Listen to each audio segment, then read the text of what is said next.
Bloomberg Audio Studios. Podcasts, radio, news.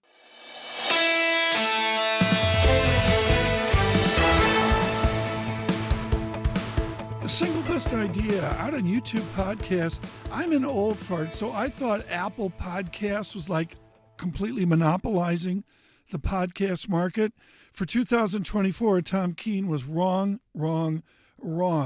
Coming on strong is YouTube podcasts. I've been looking at it more and more, and I have to admit, Joe Rogan's at the top. I don't know why I'm not, but there it is. It's YouTube podcasts, and with all we're doing on YouTube, I really have to mention that here for single best idea. What do we got? We got a great guest today. It's a holiday lengthened work week, 3 days, Monday, Tuesday, Wednesday. I'm off Friday. Paul Sweeney leading the charge on Friday, which will be important, but huge day Wednesday of economic data as well. We begin with the politics, this market lift that we saw with the announcement of a Treasury Secretary designate that I guess made Wall Street happy. Wendy Schiller of Brown University, the Taubman Center, on our politics forward. The statements will be bold magnitude and the product will be very gradual because the bureaucracy, as you know, pretty much invented by Thomas Jefferson. That's where we got the name, bureau, lots of drawers, bureaucracy.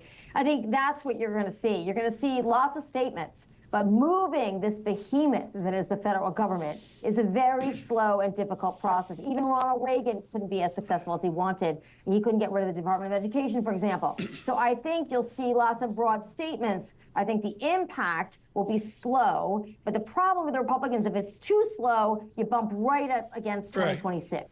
So the Republicans need to get whatever pain is going to happen has to happen this year, not next year. Wendy Schiller there, and I will. This is something we'll talk with our political team about. Is David Gura back from Brazil? He's back. Like came in on the Gulf Stream last night. 3 fun-filled days after the G20 meetings. But we'll talk to David Gura and look at his big take. I should point out is as well. We'll talk to Mr. Gura about this whole timeline thing, and what I read over the weekend from numerous sources.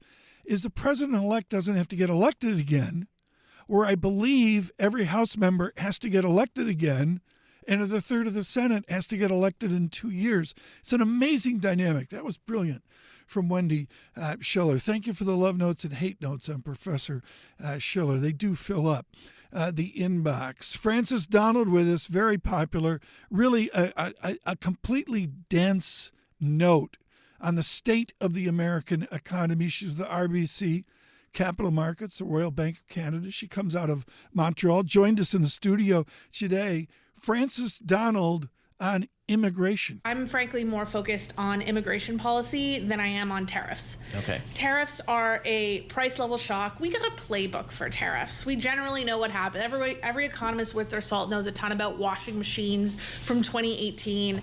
But that's not what's going to keep an economist up at night. That's a one-time inflation shock. What worries us is labor supply shortages and persistent wage growth. That's the type of more nefarious inflation that creeps in and requires much higher interest rates. And we are heading into a period where we expect to see, we've already seen record retirements. We have 3 retirees for every 1 new entrant looking for work in the United States. It is really skewed. Why is that? What's the why on that stunning statistic? It's just demographics, Tom. People get older and they retire. Post-COVID? No, they do? Really? That's what happens. It's hard for us to accept. But no, it's demographics. And my whole life demographics is something that we thought about as being relevant over a 5, 10, 20-year horizon. It is relevant in 2025. It's also why that unemployment rate is staying very low. It's mechanically pushing down, and it puts pressure on the Fed. Frances Donald at RBC. I can't say enough about this, folks, and it's really overlooked within media, within the zeitgeist. Demographic economics, the laureate Angus Deaton is so good on this, and others. It's sort of a British thing.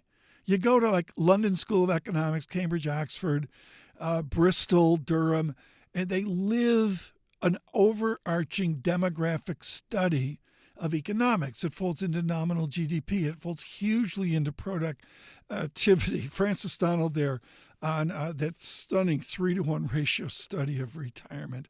as well. There's no retirement here. We got Tuesday, a very busy day. Wednesday's a ginormous economic day as we move in America to the Thanksgiving holiday. On YouTube podcasts, on Apple Podcasts, it's the single best idea.